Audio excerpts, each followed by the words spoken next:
Hello and welcome back to SiGMA TV. Joining me here today is the CEO and co-founder of the REDIM Group, here to talk all about the gaming industry in India. Aravind Srinavasan, it is such a pleasure to have you today. Thank you very much, Yanni. It's a pleasure to be here too. I am delighted. And before we do move on, could you tell us a little bit of your background and, of course, REDIM Group? Yeah, sure.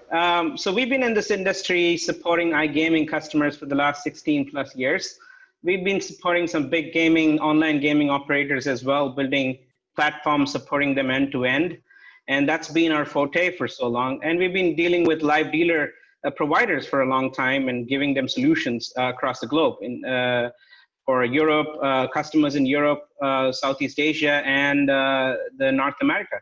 Fantastic. Now, as we all know, this pandemic has greatly impacted all the industries in a global scale.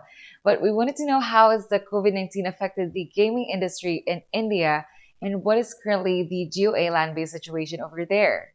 Yeah, the COVID-19, of course, has impacted every other industry, and including the gaming industry. So it's hit the land-based casinos big time in Goa, especially in India. We have Goa casinos, Sikkim casinos, all have been shut down since the 15th of March. A lot of people have lost their jobs.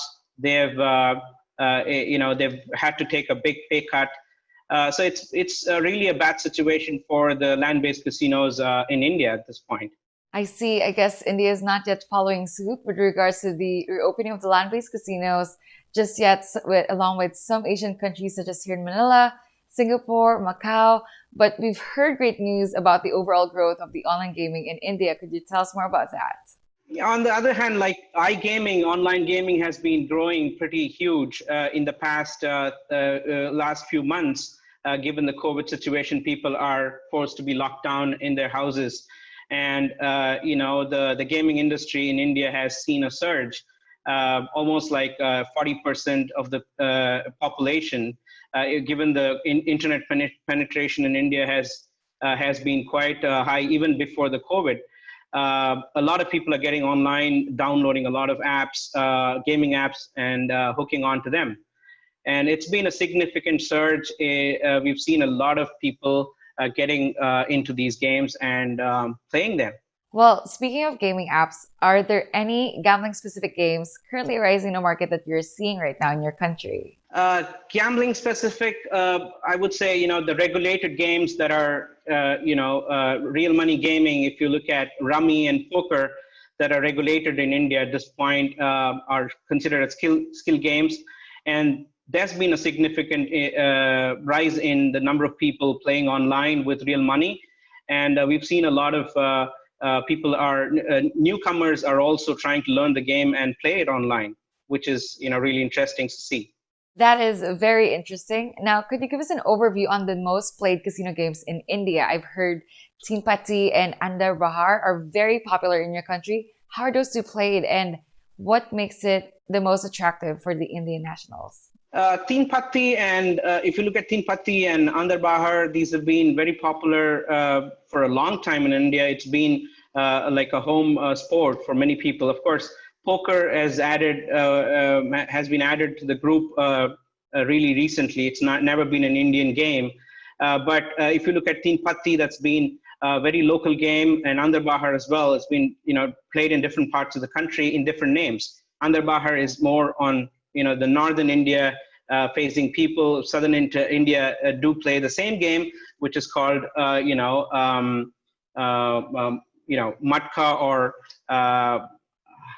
I forgot the name. Okay, so these two games and other games that are popular like Matka, being industry, people are getting into these games as well. Aravind, what makes India special, or what are the strengths of India in the gambling industry? Well, like I said, one of the most important thing I would say is the sheer number of people. Like we have a 1.4 billion people, out of which I think 30 to 35% now are having, has a good internet penetration. And I think the sheer number and, the love towards these games online and also playing these gambling games have actually given people a lot of interest. and that makes it the market really interesting, and it's growing. Well, since you mentioned the sheer number of people that have shifted to gambling in India, now talking about gambling addiction, which is a serious occurring problem in most countries right now, and each country deals with this differently. How is India addressing this problem specifically? One of the things about gambling in India is it's not regulated, and everybody knows that people love to gamble, but it's more of a regulation that needs to be introduced in the country. And we know that, and I've learned from studies that the government is actually losing almost $1.5 billion worth of tax money from if these games were regulated. And that makes it a very interesting proposition for the government to legalize them. Well, speaking of regulations, what are the common issues of the gaming regulations in India? Could you expand on it a little bit more? Well, casino gaming actually is regulated in 3 states right now for the brick and mortar casinos: Sikkim, Goa, and Daman. These are the 3 states that are currently regulated. And a lot of other states also want to join this group to regulate the casinos in their state, but it's more of a state subject. But traditional lottery and horse racing is actually legal and permitted, of course, if the states are interested to permit it at this point. The difficulty at this point is it's more a taboo considered. The government is considering it as a taboo. The people considering it as a taboo, and government is not taking steps to regulate it at this point because of it has a lot of other problems around it, and this is not the main subject at this point. But I think a lot of people, including some of the consortiums, are working towards telling the government that this needs to be legalized, and how the government can benefit out of it, and how the people can also benefit out of the regulations if they're brought into the country.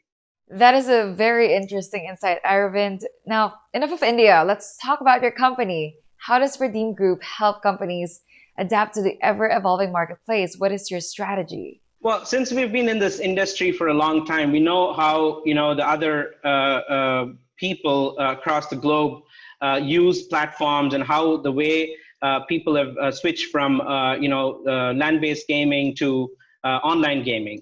So since we've been providing this as a solution to our clients across the globe, we would definitely see that a lot of these games that are traditional in every market, whether it is let's say Andar Bahar or Teen Patti, or maybe some specific game to Latin America, for instance, these games might be played in real casinos so far, but making them online is a challenge.